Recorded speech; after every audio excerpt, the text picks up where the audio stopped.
Witch in Charm's Way, a cozy mystery audiobook, written and narrated by R.K. Dreaming. Part 9. Chapter 5. 4 Cousins and a Fairy Tale. When I got home, the front door of the castle was ajar. I stared at it. I was sure that I had not left it open, and Aunt Adele would never have left it open either. I pushed it tentatively with my finger. It swung slowly open, revealing the corridor within. Everything inside looked normal. The many figures on the hallway table were still there. The gilded mirror was intact, and so were the oil portraits. Nothing had been stolen, nothing trashed or vandalized. I still had a bad feeling. I almost called for Aunt Adele, but snapped my mouth shut at the last moment. What if the intruder was still inside? Getting my wand out of my pocket, I quietly let myself over the threshold.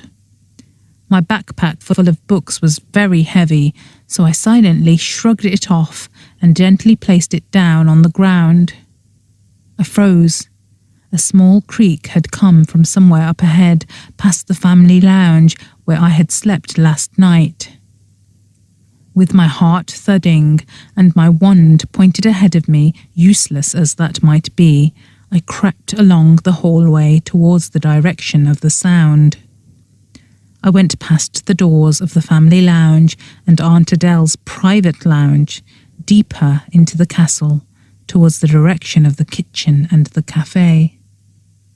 The noise came again, very quiet. It gave me the eerie feeling that someone was stalking me. The sound was coming from behind the closed kitchen door. I stopped outside it, my heart frantically pounding, my wand clenched tightly in my fist. It hit me that I had found a dead body in the garden, and now an intruder was in my home. I put my hand on the handle and turned it very slowly. The door flew open, revealing a person on the other side. Definitely not Aunt Adele. We pointed our wands at each other and screamed, "Esme! Ali!" Shaking, I let my wand drop and sagged against the wall. Allegra and I both started to laugh weakly. "You gave me the fright of my life," I complained. "Tell me about it," she said. "Are you two done giggling yet?" said a disgusted voice behind me.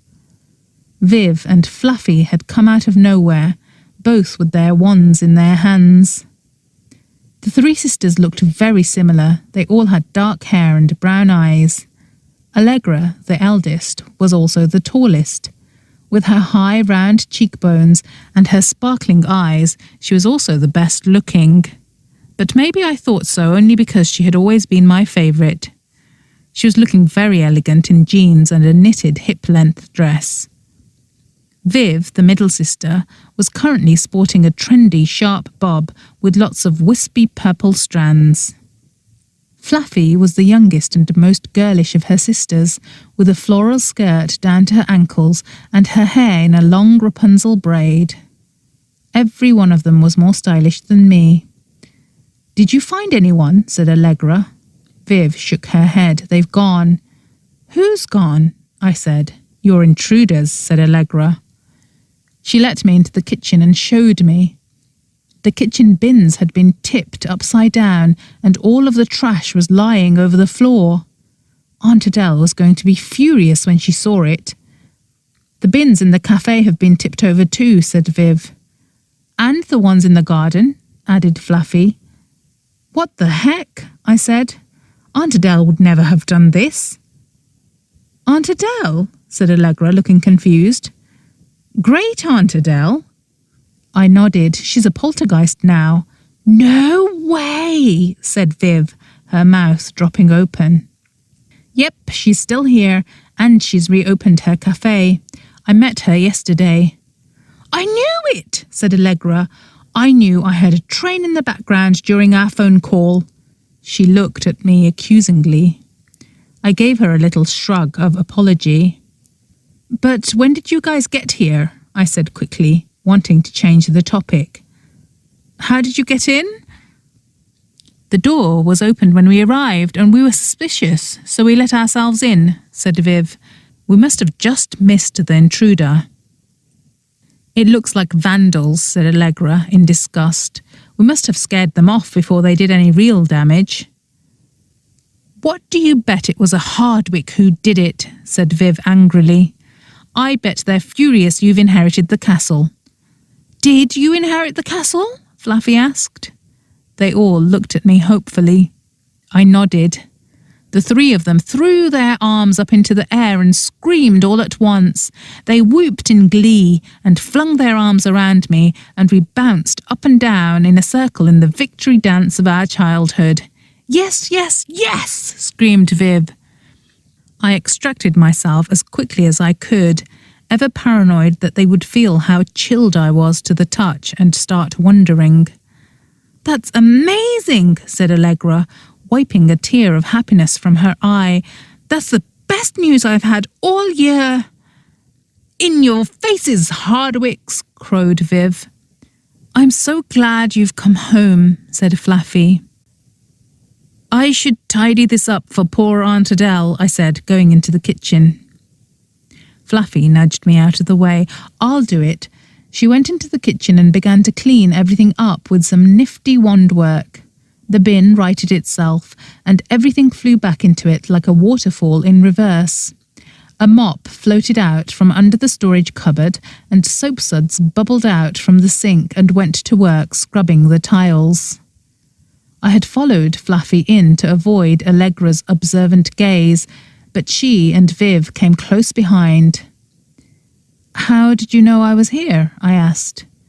"Chief Rain came and had a quiet word with your mum about it," said Allegra. "He didn't want her to hear it from the rumour mill. You should call her, she's worried." "Oh no," I groaned. "This is awful." "You didn't expect this to stay a secret, did you?" Viv scoffed. "Maybe," I said grumpily, going to the cool box to get out a couple of the cakes.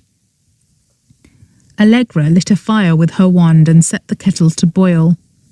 "Where is Aunt Adele anyway?" said Fluffy. "I don't know," I said. "Sometimes she just vanishes away. I thought she might be going up to her tower." "Ooh," said Fluffy excitedly. "I bet she's visiting with the ghosts in the Black Tower. She's supposed to be friends with them, isn't she?" "Who cares about that?" said Allegra in an uncharacteristically impatient voice. "What I want to know is, what are you doing here, Esme? And why didn't you tell us you were coming home? And why the heck didn't you tell us that there's been a murder in your garden?" "And how long are you here for?" said Viv. "And everything about your newly marital bliss," said Fluffy, beaming broadly and pressing her hands together in glee. Fluffy was the most romantic of the lot of us, and the one who was most convinced that the four of us would find our Prince Charmings one day. I hated to disappoint her, but I couldn't bear the way that her big chocolate brown eyes were twinkling at the thought of me and Drew living in marital bliss. "There is no marital bliss," I said. The beaming smile immediately melted off Fluffy's face and was replaced with one of confused upset, which made me feel bad. So I cut them slices of cake and fussed around with a tea set and avoided looking in their eyes as I told them about Drew and Sarah. When I finished, there was a moment of stunned silence. "You found them there together?" said Fluffy in a small voice. She looked heartbroken for me. "I am going to hex him," said Viv immediately. "I'm going to curse him," said Allegra, her eyes blazing. "The sort of curse that is going to put him in a humble hospital for a decade before they figure out what's wrong with him." "An insane asylum," said Viv. "How could he do this to you?" wailed Fluffy, looking on the verge of tears. "Serves you right for marrying a humble," said Viv angrily. "Hey," I said half-heartedly. Their anger on my behalf was actually making me feel better in a way that I had thought nothing could do. Forget humble. Try just not marrying anyone called Barrington Cholmondeley, said Viv in disgust. Cholmondeley. Yuck. Thank goodness you never changed your name. As if I would. Westbrim forever. Anyway, it's not Cholmondeley. It's Chumley. Filthy is what it is, she hissed, her eyes narrowing. Filthy, dirty toe rag. What were you thinking? It's not her fault, said Fluffy hotly. No, said Viv grimly, it's his, and we are going to make him pay for it. Hi, you've reached the end. Comment the code word blithering barnacles to confuse everyone who hasn't reached this part of the story yet. Thanks for playing along.